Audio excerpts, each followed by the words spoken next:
खुदावंद आलम इस अय्याम फ़ातिमिया की एक मजलिस फ़र्ज़ंद ज़हरा हज़रत हुज्जत इब्न हसन अस्करी सलावतुल्लाह सलाम अलैह की ज़बान मुबारक से हम सब को सुनने की तौफ़ीक़ नसीब फरमाए और दुनिया में जनाब ज़हरा की क़ब्र मुतहर की ज़ियारत और आख़िरत में जनाब ज़हरा की शिफा सब को नसीब फरमाए। एक बुलंद आवाज़ में सलवात मरहमत फरमाए।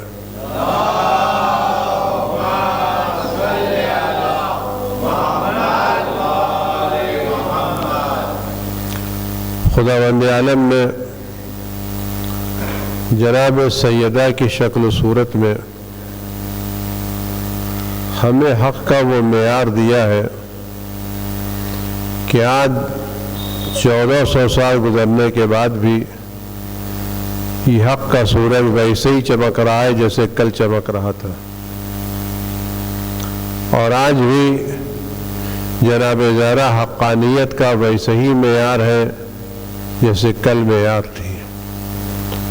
यानी अगर आज भी कोई आदमी हक़ का रास्ता तलाश करना चाहे तो उसके लिए बेहतरीन रास्ता और बेहतरीन मददगार और बेहतरीन रहनुमा जनाब ज़हरा का किरदार है। खुदावंद आलम ने और अल्लाह के रसूल ने इस किरदार को बहुत संभाल के रखा है और इसकी अज़मतों पर जो दलीलें कुरान ने दी है वो आज तक कोई उसको झुठला नहीं सकता। कुरान करीम ने कम से कम 2 जगह के ऊपर जनाब ज़हरा की सदाकत की ज़मानत ली है और अगर खुदावंद आलम किसी की सदाकत की ज़मानत ले तो उसका मतलब है कि उसकी ज़बान से हक़ के अलावा सच के अलावा कोई और नहीं निकलेगा। और अगर खुदावंद आलम की ज़मानत लेने के बाद कोई जनाब ज़हरा की सदाकत पर शक करे तो जनाब ज़हरा की सदाकत पर शक कम होगा, खुदावंद आलम की ज़मानत पर शक ज़्यादा होगा। खुदावंद आलम की गवाही मशकूक करार पाएगी। इसलिए आप गौर करें कि जनाब सिद्दीक़ ताहरा ने कुरान से क्या किया। कुरान करीम की 2 आयतें हैं जो आप सबको याद होंगी। एक आयत तत्हीर है और एक आय मुबाहिला है। खुदावंद आलम ने आय तत्हीर में अहले बैत की तहारत का जिक्र किया है और कहा कि देखो अल्लाह ने ऐसा तुमको पाक रखा है जो पाक रखने का हक है। तो जिसकी तहारत का जिक्र अल्लाह ने किया है उसके किरदार में कभी गुनाह, खराबी, बुराई नहीं हो सकती। उसका किरदार हमेशा साफ सुथरा और उससे जर्रा बराबर गलती के इम्कान का तसव्वुर भी नहीं हो सकता। लेकिन अल्लाह ताला ने उनके किरदार की ज़मानत दी आए तत्हीर में और दूसरे उनकी सदाकत की गवाही दी है खुदावंद आलम में आए मुबाहिला में। जब खुदावंद आलम ने पैगंबर को हुक्म दिया कि आप इन लोगों से कहिए तुम अपने बच्चों को बुलाओ, अपने बच्चों को बुलाते हैं, तुम अपनी औरतों को बुलाओ, अपनी औरतों को बुलाते हैं, तुम अपने नफ्सों को बुलाओ, अपने नफ्सों को बुलाते हैं, उसके बाद अल्लाह से दुआ करें और हम सब मिल के झूठों पर लानत भेजें। तारीख गवाह है कि आए तत्हीर में जनाब सैयदा के अलावा कोई औरत नहीं है और मैदान मुबाहिला में जनाब सैयदा के अलावा कोई और खातून नहीं है। जनाब सैयदा अकेली खातून है जो आए तत्हीर में है और अकेली खातून है जो आए मुबाहिला में है। मुझे फिलहाल इस मौजू से बहस नहीं करना है कि आए तत्हीर में पैगंबर की बकिया बीवियां शामिल है या शामिल नहीं है,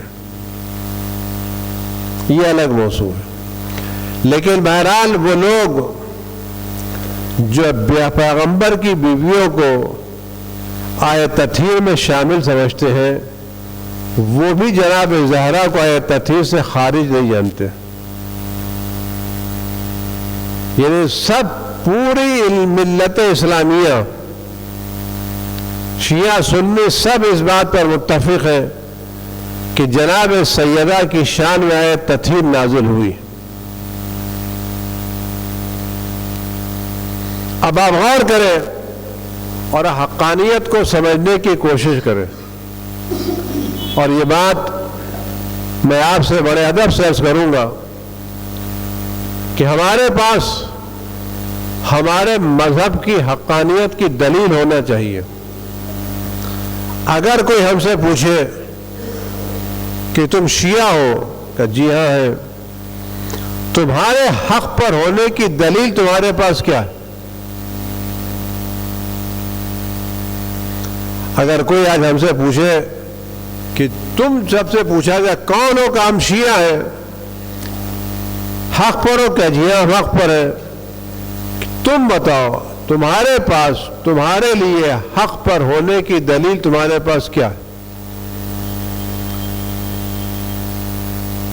आया हमें अपने मजहब की हक्कानियत पर यकीन रखना चाहिए या नहीं रखना चाहिए? अगर हम ये दलील दें कि हमारे हक पर होने की दलील ये है कि हम शिया घराने में पैदा हुए लिहाजा हक है, हमारे माँ बाप शिया थे लिहाजा हम हक है, हम शिया मोहल्ले में रहे लिहाजा हम हक है, आया आप खुद तसव्वुर करें, आया ये दलील काबिल कबूल होगी या नहीं होगी?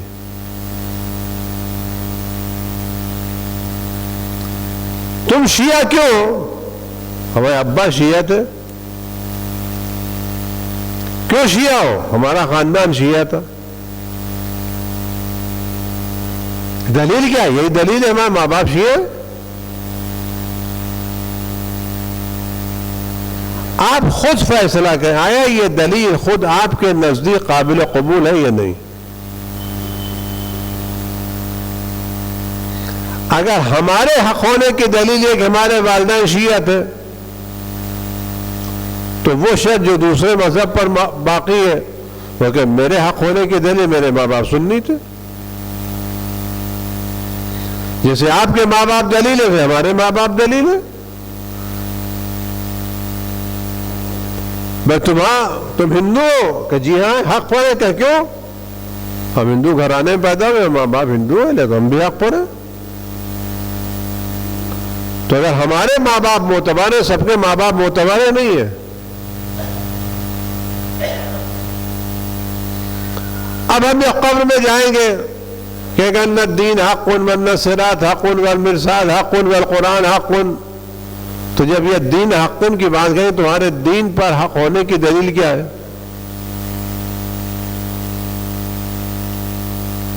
ये हक हक कह रहे हो, गन्नत दीन हक़्क़ुन वन्नत सिरात हक़्क़ुन वल मिरसाद, हक हक है, तो तुम्हारे पास इसके हक होने की दलील क्या है?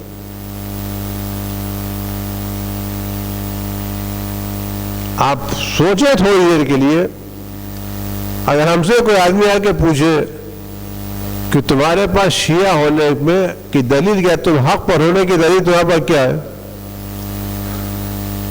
आप बताएं क्या दलील है हमारे पास? क्या मस्जिद रजा में नमाज पढ़ते थे लिहाजा हम शिया हैं?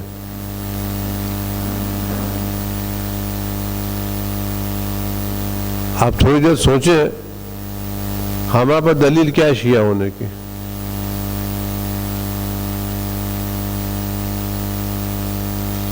खुद मान लेना काफी है, दलील होना चाहिए नहीं होना चाहिए? दलील होना चाहिए नहीं होना चाहिए? हमारे पर क्या दलील है? आपने तो मजलिसें बचपने से सुनी है, रोजाना ही सुनते। अगर हो किसी के पास दलील तो बताए ताकि मैं भी इस्तेफादा करूं।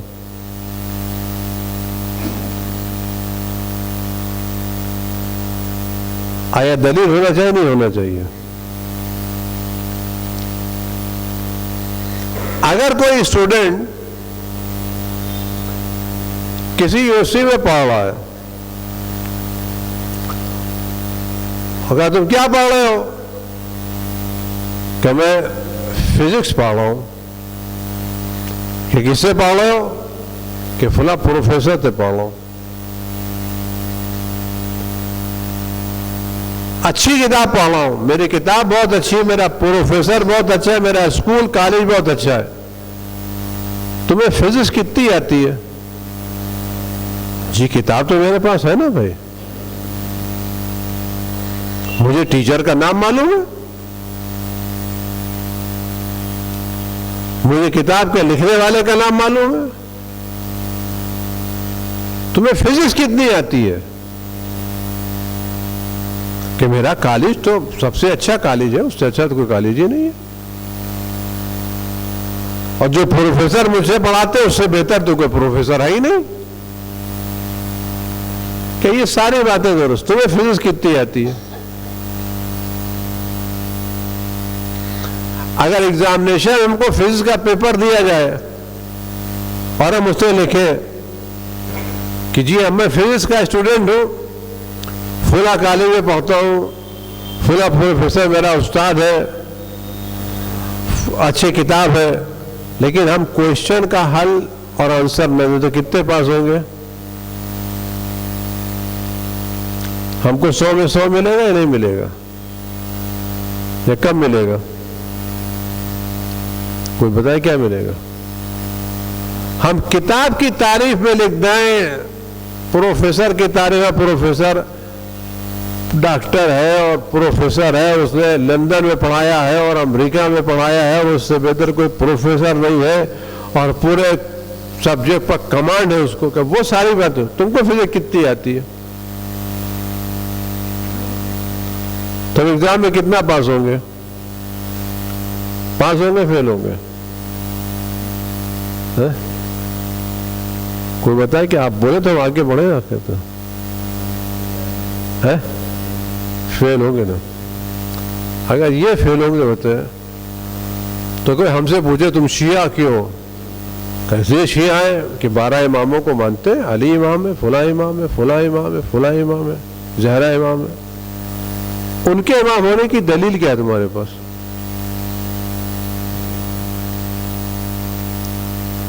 उनके हक होने की दलील तुम्हारे पास क्या है? कि जी अब्बा ने कहा था लिहाजा हक है, और क्या? बचपन में जब से आंख खोली अम्मा कह रही थी अली हक है, तो हमने मान लिया। आया दलील चलेगी नहीं चलेगी?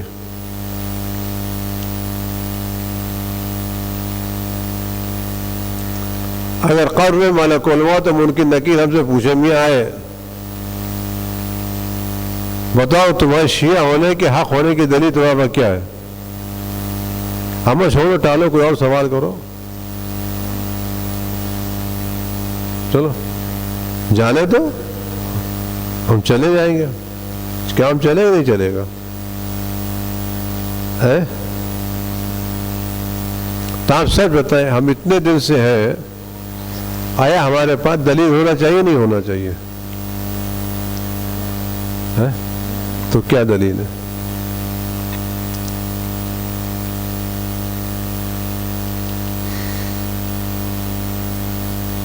जब हम घर जाएं तो हमको यकीन होना चाहिए ना हम अपने मजहब पर हक पर है ना। पर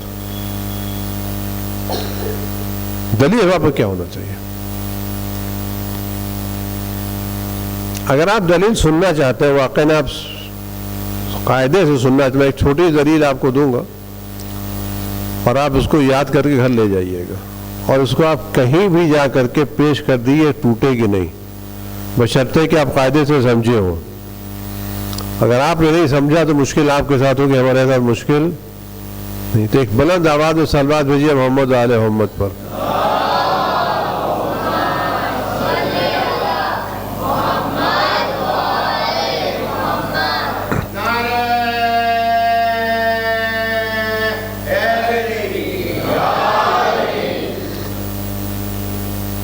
दीन इस्लाम में अगर कोई शख्स कुरान पर, अल्लाह पर, रसूलुल्लाह पर शक करे, वो कैसा है? अगर किसी आदमी का फेल कौल सबब बने कि कौल रसूल झूठा होता हो, अगर मेरे किसी फेल से कौल रसूल की तकजीब होती है तो मैं लाख रसूलुल्लाह रसूलुल्लाह करता रहूं, लेकिन अगर मेरी जबान के जुमलों से पैगंबर की तकजीब हो रही है तो क्या मैं मुसलमान हो सकता हूं?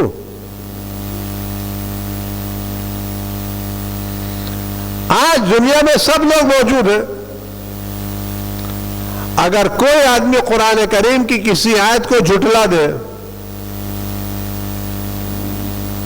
तो क्या कहलाएगा? वो मुसलमान कहलाएगा नहीं कहलाएगा? नहीं कहलाएगा। अब आप गौर करें और देखें जनाब ज़हरा ने आपके मजहब की हक्कानियत के लिए कितनी दलीलें भेजी हैं, और ऐसी 24 कैरेट की पक्की पक्की दलीलें भेजी जिसको कोई टच नहीं कर सकता, कोई कमजोर नहीं कर सकता। तमाम लोग इस बात पर मुत्तफिक हैं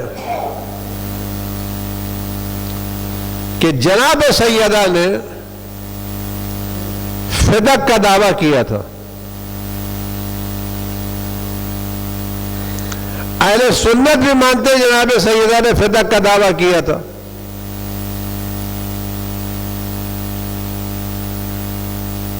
तारुल कादरी ने भी अपनी तकरीर में कहा जनाब ज़हरा ने फिदक का दावा किया था। क्या दावा किया था? कि मेरे बाबा ने फिदक मुझको दिया है। आप गौर करें, यहां पर रसूलुल्लाह की रिसालत का मसला है। ये बात बहुत संजीदगी से गौर कीजिएगा। हिंदुस्तान में राष्ट्रपति है, प्रेसिडेंट है, उनको राष्ट्रपति भवन रहने को मिला है। दिल्ली में बहुत बड़ा राष्ट्रपति भवन रहने को मिला है। इसमें एक बहुत बड़ा गार्डन है जिसको मुगल गार्डन कहते हैं। राष्ट्रपति भवन है, मुगल गार्डन बहुत खूबसूरत बहुत उम्दा गार्डन है, खोल दिया जाता है तो हजारों लोग उसको देखने के लिए आते हैं। ये जो मौजूदा राष्ट्रपति, इनको राष्ट्रपति रहने को मिला है, क्या ये अपने राज के जमाने में ये मुगल गार्डन अपनी बेटी को दे सकते हैं?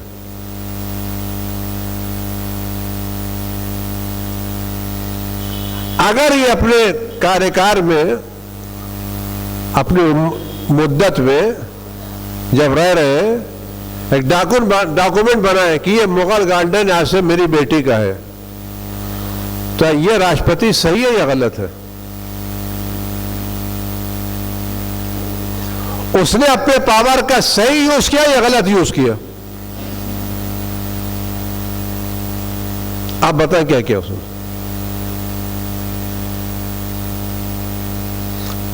आप देखें हिंदुस्तान में,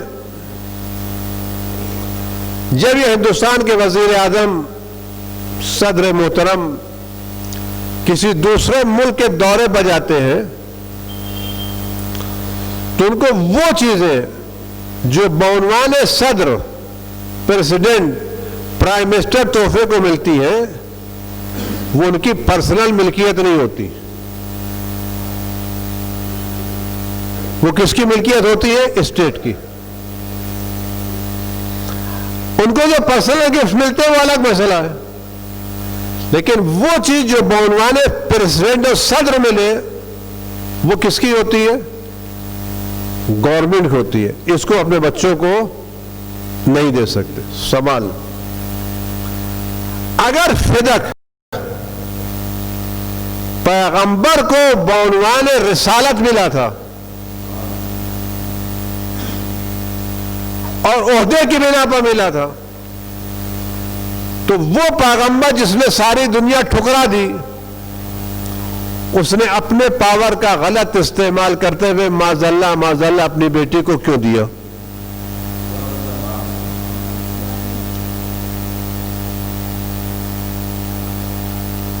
जनाब ज़हरा को दिया या नहीं दिया? अगर ये स्टेट की मिल्कियत थी, प्रॉपर्टी थी, तो स्टेट की प्रॉपर्टी किसी भी शख्स में अपनी फैमिली को नहीं दी जा सकती। अगर इस वक्त प्राइम मिनिस्टर, प्रेसिडेंट किसी प्रेसिडेंट हाउस में, प्राइम मिनिस्टर हाउस में रह रहे हैं, तो उनको वहां की चीजों के इस्तेमाल का हक है, किसी को बांटने का हक नहीं है। वो वहां की एक तौलिया और एक चादर भी किसी को स्टेट की है। तो अगर ये फिदक रसूलुल्लाह को बउनवान रिसालत मिला था, तो रसूलुल्लाह ने इस चीज को जो उनके मनसब में मिला था अपनी बेटे को दिया क्यों? और बात आगे, वो पैगंबर माजल्ला जो एक फिदक के मसले पर सही फैसला न कर सके, उसके बकिया फैसले कैसे मोतबर होंगे?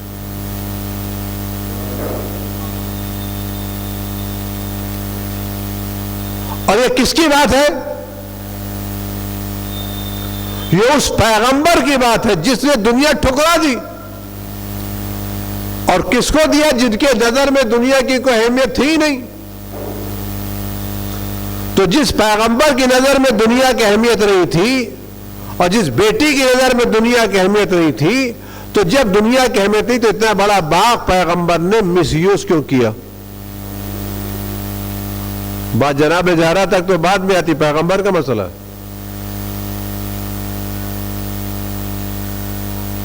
अगर पैगंबर ने दिया नहीं था तो हुकूमत ने छीना कैसे?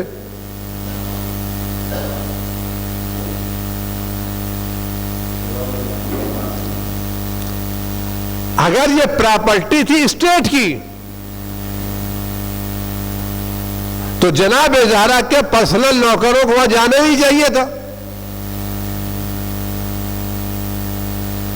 स्टेट की थी, वापस आ जाती। तो ये छीनी क्यों गई?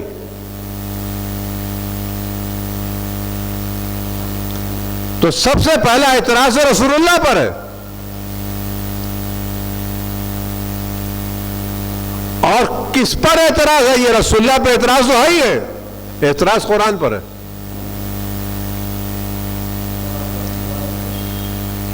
आप गौर कर, जो बात मैं आपसे अर्ज कर रहा हूं, अपने मजहब की हक़ानियत को पहचानिए। आया पैगंबर ने फिदक दिया या नहीं दिया? अगर नहीं दिया था तो छीना कैसे?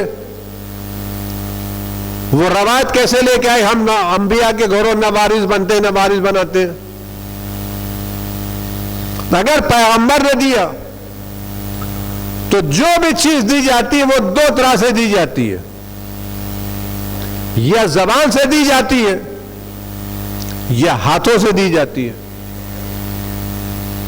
आप कहते हैं मैंने तुमको माफ कर दिया, या लिख के देते। यह हाथ से कोई चीज दी जाती है या जबान से दी जाती है। खुदा ने पैगंबर की दोनों चीजों की जमानत ली है।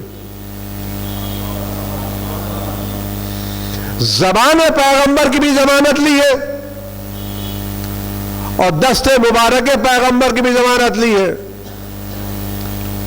जबान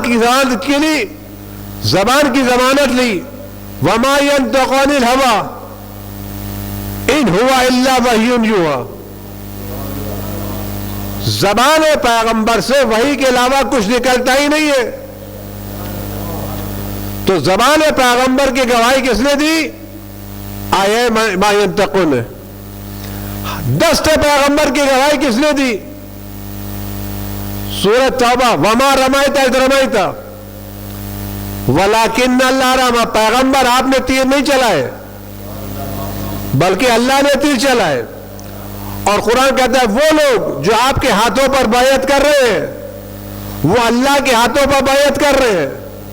तो खुदा पैगंबर के हाथ को अपना हाथ कह रहा है, पैगंबर की जबान को अपनी जबान कह रहा है। तो अगर पैगंबर फिदक दे रहे हैं तो अगर जबान से दे रहे तो अल्लाह दे रहा है, हाथ से दे रहे तो अल्लाह दे रहा है। अब अगर जो वापस ले वो खुदा का इनकार कर रहा है, रसूल का इनकार कर रहा है। सलवात भेजिए बर मोहम्मद।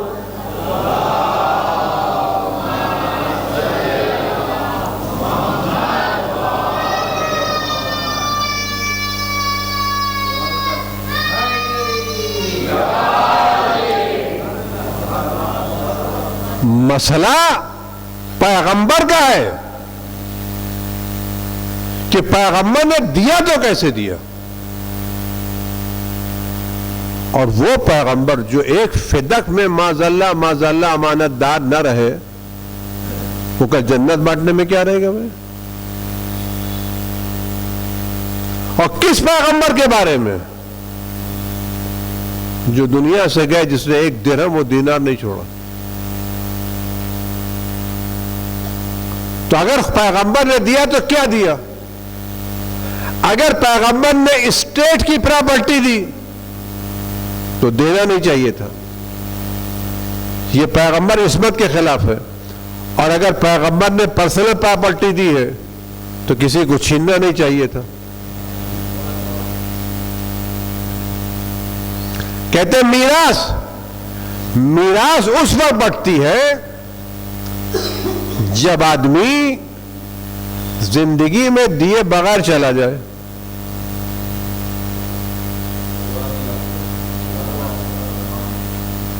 एक बाप के पास बहुत से सरमाया है, घर है, मकान है, सब कुछ है। अगर वो अपनी जिंदगी में अपना कोई कारखाना, कोई फैक्ट्री, कोई मकान, कोई जमीन अपने किसी बेटे को लिख दे, गिफ्ट कर दे, डोनेट कर दे, उसके नाम रजिस्ट्री कर दे, तो ये मीरास में नहीं आती। ये मीरास नहीं है, ये बाप का गिफ्ट है बेटे के नाम। इस गिफ्ट में बकिया कोई बेटे शरीक नहीं है। मीरास कहां बढ़ती है? जब बाप अपनी जायदाद बगैर किसी को दिए हुए चला जाए।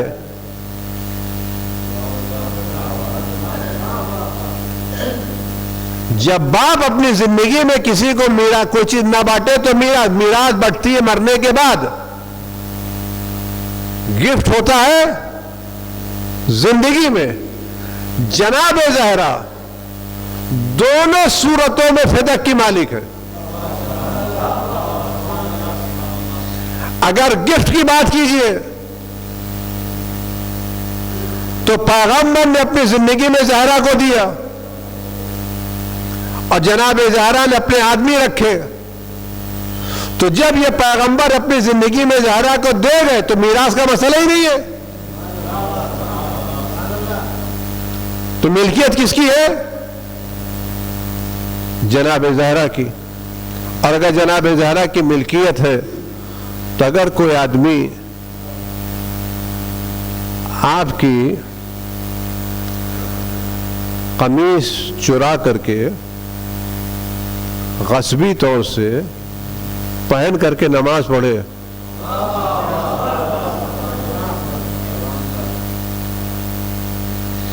या आपका मुसल्ला घर से चुरा करके लिया है और मस्जिद में बिछा के नमाज पढ़े, तो चलेगा ही चलेगा? कि मुसल्ला मैंने मस्जिद में बिछाया है, आप क्या कहेंगे? हम कहीं बिछा है तो गस्बी। तो जब गस्बी में नमाज नहीं हो सकती तो गस्बी जमीन पर खिलाफत कहां से चलेगी?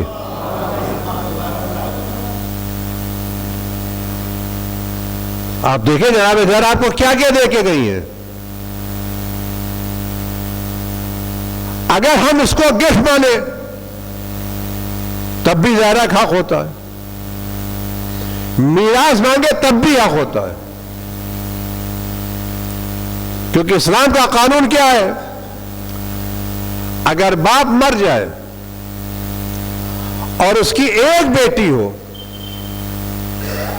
तो बाप की मीरास का आधा हिस्सा बेटी को मिलता है हक के तौर पर और आधा हिस्सा वापस मिलता है तोहफे के तौर पर। अगर दो बेटियां हो तो 1/3 बटेगा, 3 हो तो 1/3 बचेगा। लेकिन अगर एक बेटी हो तो आधा भी मिलेगा, दूसरा आधा भी मिलेगा। रसूलुल्लाह के वफात के बाद रसूलुल्लाह की जिंदगी में 4 बेटियां मांगिए, 5 मांगिए, 10 मांगिए, जो आपको मानना हो मानिए। हमें था वफात रसूल के बाद रसूल की कितनी बेटी थी?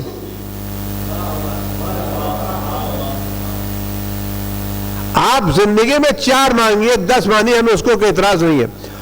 जिस वक्त रसूलुल्लाह की वफात हुई रसूलुल्लाह की कितनी बेटियां जिंदा थी? एक थी ना। तो अगर एक थी तो ना रसूलुल्लाह की मां जिंदा थी ना रसूलुल्लाह के बाप जिंदा थे, अकेली बेटी थी ना। तो ये पूरी बेटी मीरास की मालिक होती नहीं होती।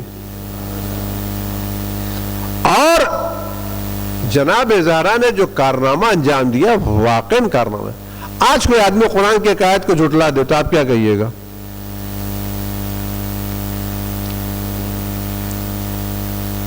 कोई आदमी मैं इस कुरान की आयत को नहीं मानता, आप उसको क्या कहिएगा? जोर से अगर कोई आदमी कुरान की आयत को ना माने कि मैं अकीमुस सलात को नहीं मानता, मैं नहीं मानता, आप क्या कहेंगे उसके बारे में? काफिर कहेंगे ना। जब सोच समझ के कहिएगा, बात आगे बढ़ जाएगी।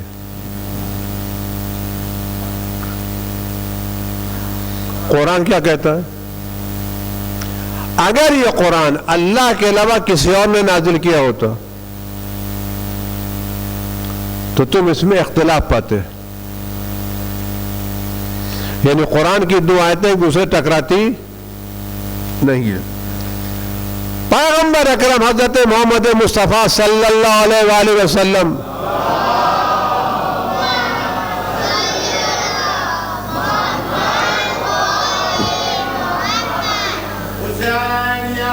जिंदाबाद,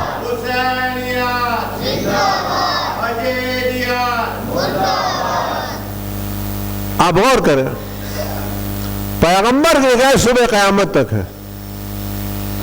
पैगंबर अपनी जिंदगी फरमाया कि मेरी जिंदगी में मेरी तरफ झूठी रवायतें मंसूब करने वालों की तादाद ज्यादा हुई। कसर अलैया कज़्ज़ाबा, रवायत है कि मेरी जिंदगी में मेरी तरफ झूठी रवायतें मंसूब करने वालों की तादाद ज्यादा हो गई है।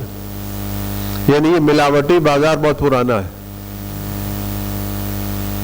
ये 2 नंबर का धंधा जो है ये नया नहीं, बहुत पुराना है। तो लोगों ने पूछा जब आपकी तरफ से गलत रवायतों का बाजार गर्म हो रहा है तो हम कैसे परखें रवायत सही है गलत? क्योंकि जो साहबी सही रवायत बयान कर रहा है वही गलत बयान कर रहा है। भाई जिस दुकान से माल मिल रहा है एक ही दुकान से दोनों माल मिल रहे हैं, अलग अलग दुकानें नहीं है, एक ही दुकान है, एक ही साहबी है। तो पैगंबर ने फरमाया देखो बेयार ये है, मुझसे जो रवायत नकल हुई हो तुम कुरान पर परख के देखो, अगर कुरान के मुताबिक निकले तो मैंने कहा है, अगर कुरान के मुताबिक न निकले तो जुमला आप फरमाइए ना। मैं तो तुम्हारे सामने हूं नहीं। एक आदमी आता है, कहा मैंने काला रसूलुल्लाह, अल्लाह ने कहा ठीक है हम इसको कुरान पर परखते हैं, अगर मुताबिक निकली तो अल्लाह के रसूल ने कहा, और नहीं निकली तो रसूल ने, अगर आदमी में गलती से नकल कर दी तब तो कोई मसला नहीं है। देखिए पैगंबर फरमाते हैं जो शख्स जानबूझ करके मेरी तरफ गलत रवायतों की निस्बत देगा उसका ठिकाना कहाँ है? फलयतबव्वा मक़अदहु फिन्नार। जो शख्स मेरी तरफ जानबूझ करके गलत रवायतों को मंसूब कर, ठिकाना कहाँ है? आप इन सब एक एक मिलाते ये नतीजा आप निकालिए, मैं नतीजा नहीं निकालूंगा। पैगंबर ने क्या फरमाया कि मेरी जिंदगी में झूठी रवायतों का बाजार गर्म है। झूठी और सच्ची रवायतों को पहचानने का मेयार क्या है? कुरान। और जो मेरी तरफ गलत रवायतों की निस्बत दे उसका अंजाम क्या है?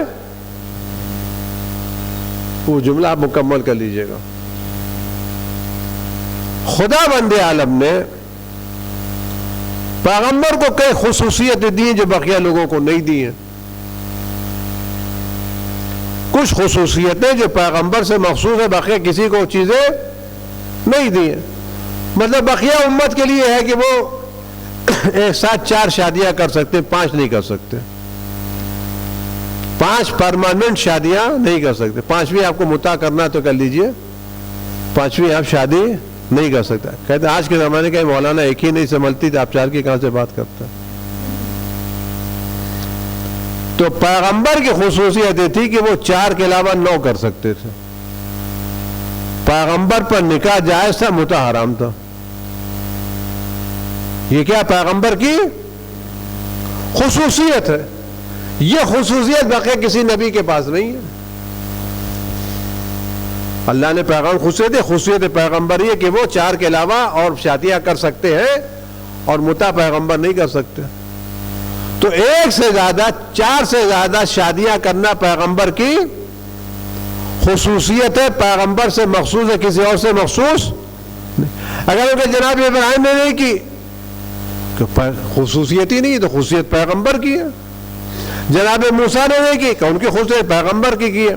तो अगर ये बात खुसूसियत की हो कि पैगंबर से मखसूस है तो हम दूसरे अंबिया की जिंदगी को मेयार नहीं बना सकते।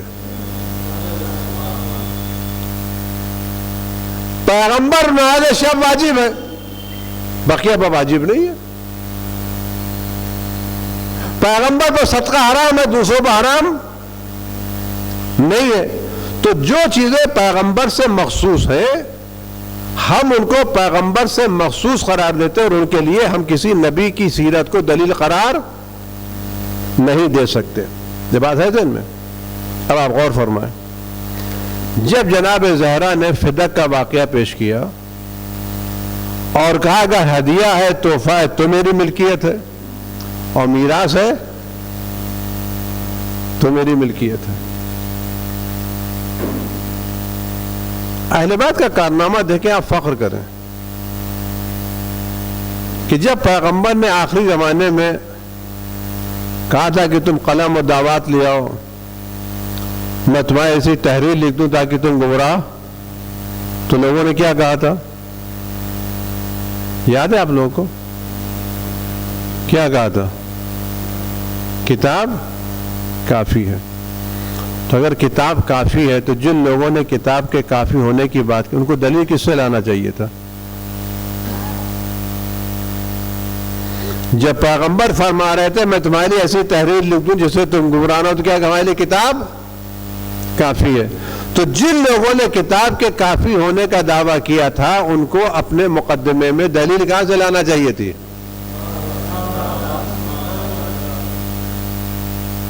दलील कहां से लाना चाहिए थी? किताब से। दलील कहां से लाए? जब जनाब ज़हरा ने कहा फिदक मेरी मीरास है,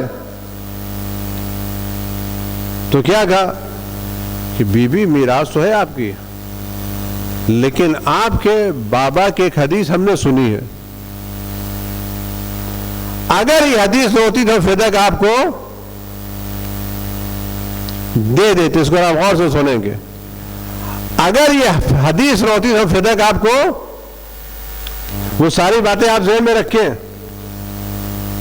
कि पैगंबर ने फरमाया मेरे पास मेरे जिंदगी में झूठी रवायतों के बाजार गर्म है, झूठी सच्ची रवायतों को परखने के लिए कुरान है, और जो मेरी तरफ गलत रवायतों की निस्बत दे उसका अंजाम ये वाकया है ना। रवायत सुने आप, बीवी हम तो दे देते, और आप यकीन जानिए मैं अपनी बेटी ज्यादा आपको चाहता हूं। जितनी आपकी मेरी नजर में कदर है उतनी किसी की नहीं है।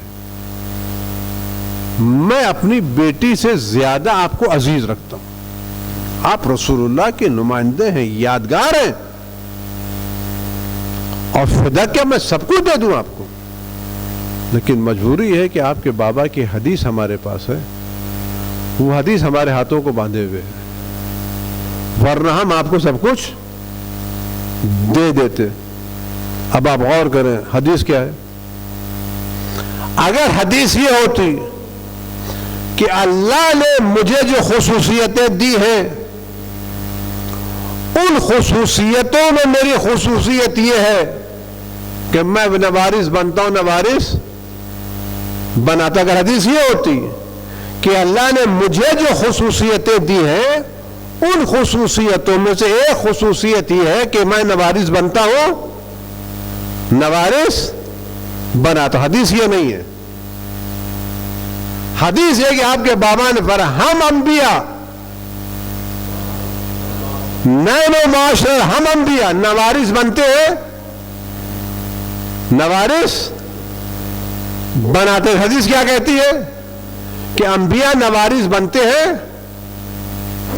और ना अंबिया वारिस बनाते हैं। इस हदीस को कुरान पर परखते हैं।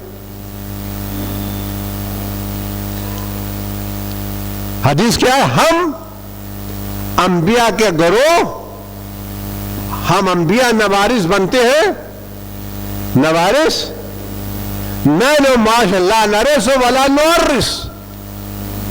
हम अंबिया का घरों नवारिस बनता है, नवारिस बनाता है। हम इस हदीस को कुरान पर रखना चाहते हैं। आया कुरान ने कहीं अंबिया की मिरास का इनकार किया है? अब आप कुरान पढ़ें, कुरान क्या कहता है? वह वरेसा सुलेमान और दाऊद। कुरान ने लफ्ज मिरास से इस्तेमाल किया है। कुरान क्या है कि सुलेमान को दाऊद ने हिबा कर दिया, दाऊद ने सुलेमान को गिफ्ट दे दिया। दाऊद ने सुलेमान को बख्श दिया, का वरेसा सुलेमान दाऊद, सुलेमान वारिस बने किसके? दाऊद के। जनाब दाऊद भी नबी, जनाब सुलेमान भी नबी। तो ये जो रवायत की थी हम अंबिया नवारिस बनते नवारिस बनाते हैं, तो कुरान कहता है कि सुलेमान भी वारिस, दाऊद भी वारिस। एक नबी ने दूसरे नबी को वारिस बनाया, तो इसका मतलब है मीरास अंबिया के सुन्नत में चली आती है। अब जो इसके खिलाफ रवायत बयान करे वो रवायत कैसी होगी?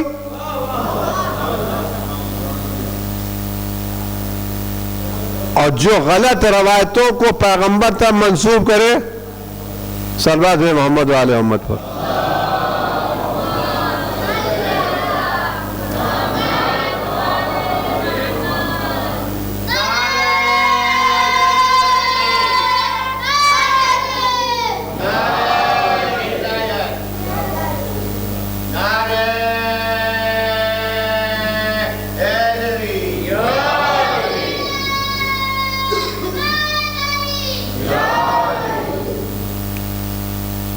खुदाबंदी आलम ने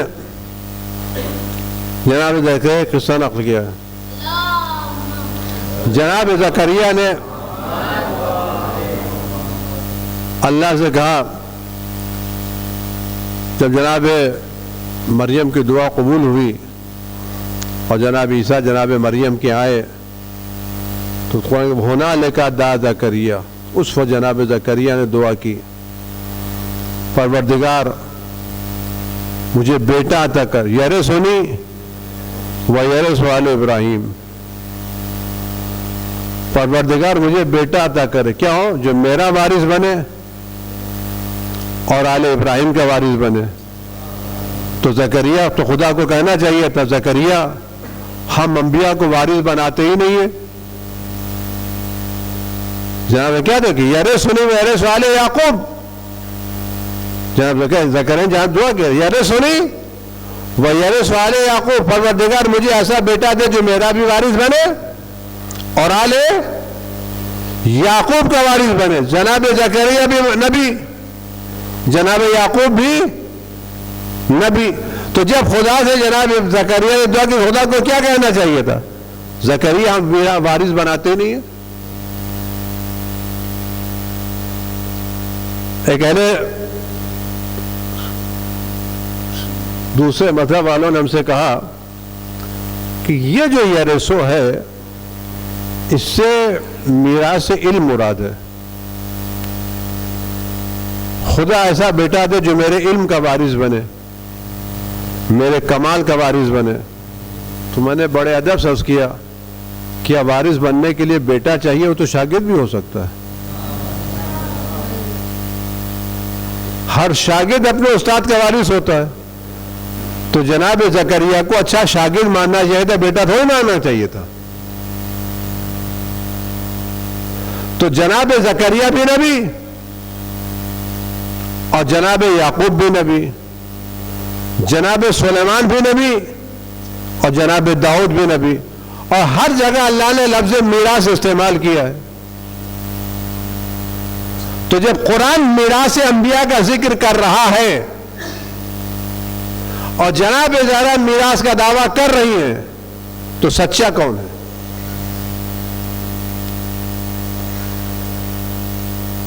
मैं जुमला क्या बात तमाम करूं। जिन लोगों ने कुरान के काफी होने का दावा किया था, उनको कुरान से दलील लाना चाहिए था। वो दलील कुरान से लाए, ज़हरा ने वो दलील हदीस से लाए।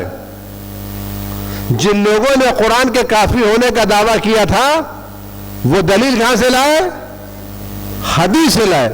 ज़हरा ने दलीलें कहां से दी? कुरान से दी। तो मतलब ये, न इनको कल हदीस पर यकीन है, न कुरान पर यकीन है। जहां जरूरत पड़ेगी वो इस्तेमाल करेंगे। और आप सच बताएं, जो लोग कुरान की एक आयत का मफहूम न समझ पाए हों, वो कुरान के मुअल्लिम कैसे बन सकते हैं? ये कौन है जो आपको हक्कानियत का दर्स सिखा रहा है? ये जनाब ज़हरा का खुतबा है। ये अय्याम फातिमिया की मजलिसें हमारे मजहब की हक्कानियत की दलील है। लोग कहते हैं बातें ना पढ़िए, लोगों की दिल आजारी होती है। हम हिंदुस्तान में रहते हैं। बाबरी मस्जिद का मसला कितने दिन के बाद हल हुआ? कि पुराने मसले न छेड़ा कीजिए का मसला है। जब हक है तो छिड़ेगा। यहां मसला दिल आजारी का नहीं, मेरा हक के बयान करने का है। और हम किसी की दिल आजारी नहीं कर रहे हैं, हम हक बयान करके लोगों को नजात की दावत दे रहे हैं।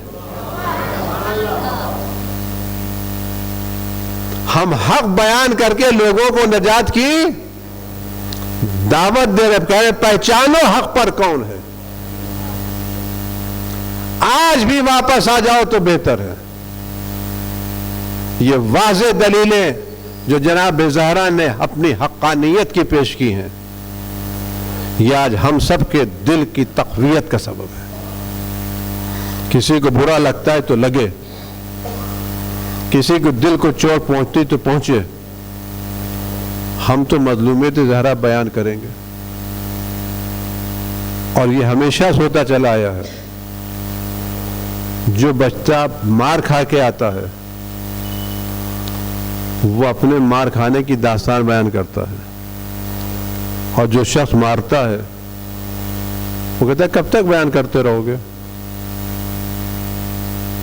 उसका रास्ता क्या है? रास्ता मना करना नहीं है, कह दो भाई गलती हो गई, हमें माफ कर दो। तो अगर आज भी लोग कह लें कि जनाब ज़हरा के हक में गलती हो गई, तो जिससे गलती उनको छोड़ दो, रास्ते पर चले आओ। हम तो रास्ता दिखा रहे हैं ना भाई। जनाब ज़हरा हक्कानियत का मेयार है। आप इसको जितना अंदर जाते चले जाइए, उतना आपको अपने मजहब की हक्कानियत का यकीन बढ़ता चला जाएगा। मसला फिदक का नहीं है, मसला ज़हरा की हक्कानियत का है। और जनाब ज़हरा ने फिदक पेश करके बता दिया, देखो हक किसके साथ है, हक किसके पास है। और ये फिदक इसलिए छीना गया था कि ताकि अहले बैत को फकीर कर दिया जाए, अहले बैत को मुहताज कर दिया जाए, अहले बैत के दरवाजे पर कोई आए नहीं। हर तरह से अहले बैत को सताया गया है। ये सिलसिला किसी न किसी शक्ल में आज भी जारी है। मजलूमियत अहले बैत का हक का। अहले बैत कर भी मजलूम थे और अहले बैत आज भी मजलूम है। और इन तमाम मजलूमों में सबसे ज्यादा मजलूम जात जनाब ज़हरा की।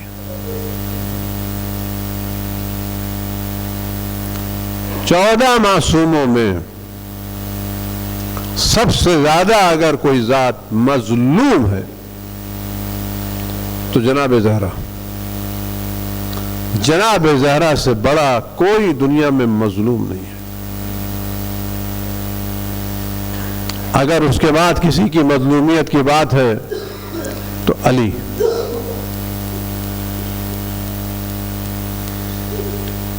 मैं अली की एक मजलूमियत के बाद के तस्करा करूं और आप जी भर के रोइए। जो मुहर्रम में नहीं रो सके हैं ना,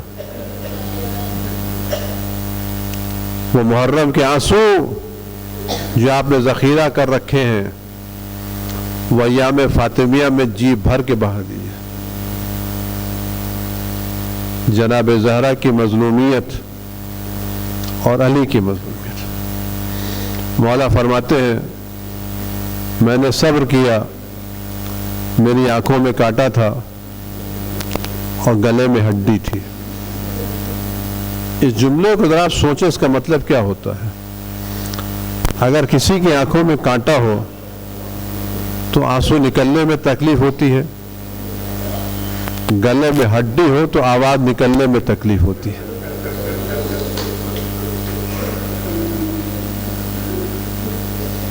अगर किसी की आंख में कांटा हो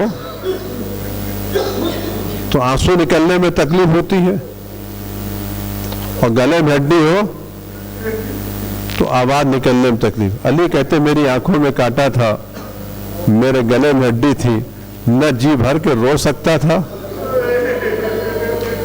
न जी भर के फरियाद कर सकता था।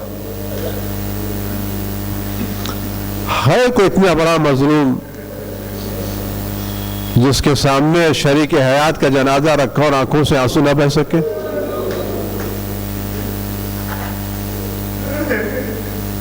आप अली की मजलूमियत देखें। हर आदमी जनाजे पर जी भर के रोता है, लेकिन अली जहरा के जनाजे पर जी भर के रो नहीं सके,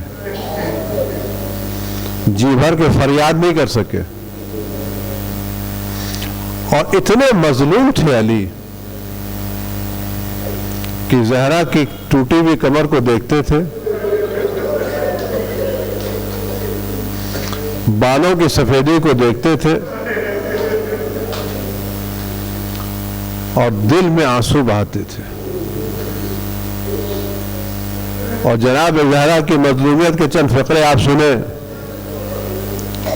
और मैं फिर दुआ करूंगा कि आप अपनी आंखों में जो आंसू लेके आए हैं,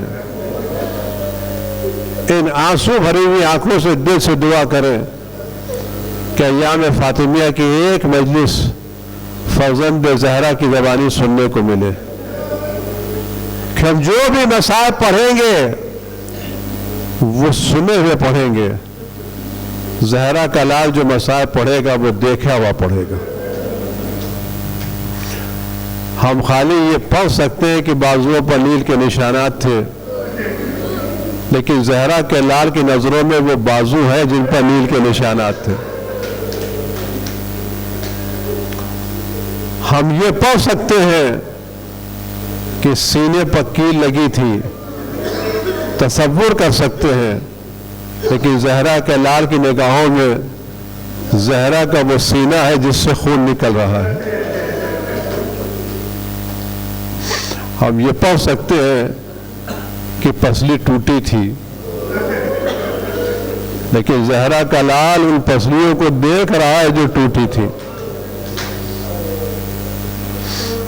और ये दोस्तों, चंद फ़क़रे आप और सुन लें। खुदा ना खासा किसी की पसली टूट जाए, जरा सा पसली में बाल आ जाए। अजीजों, अगर पसली में जरा सा बाल आ जाए तो सांस लेने में तकलीफ होती है। जब भी सांस ली जाती तो पूरा दर्द उठता है, आदमी सांस ली नहीं जाती। अजीजों, अगर जरा सा पसली में बाढ़ आ जाए तो सांस ली नहीं जाती।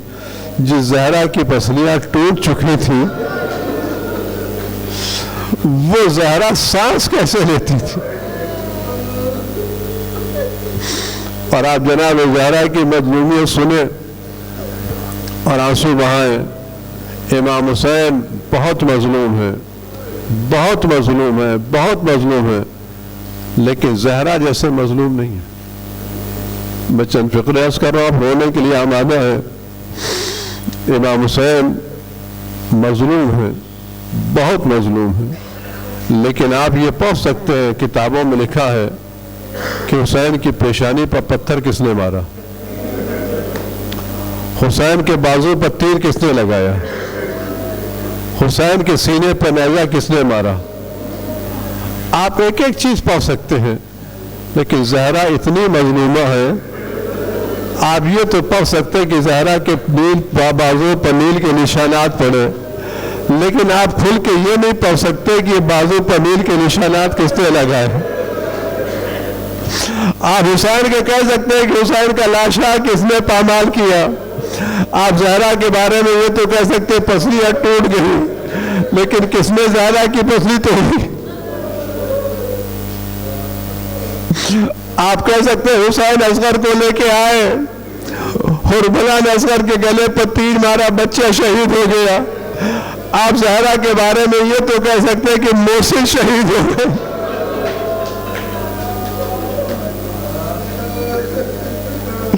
लेकिन किसने ज़हरा के पेट पर लात मारी थी जिससे मोहसिन शहीद हो गए? और एक जुमला में आप जज करो, आप रोने के लिए आमादा मेरे अजीजों, मेरे दोस्तों।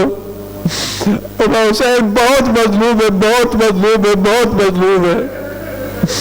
लेकिन अगर आशूर का दिन आता है ना, अगर आप करबला जाए तो जरी तक पहुंच सकते हैं, जरी पकड़ करके रो सकते हैं, ज़ियारत पढ़ सकते हैं, बसायब पढ़ सकते हैं, मातम कर सकते हैं।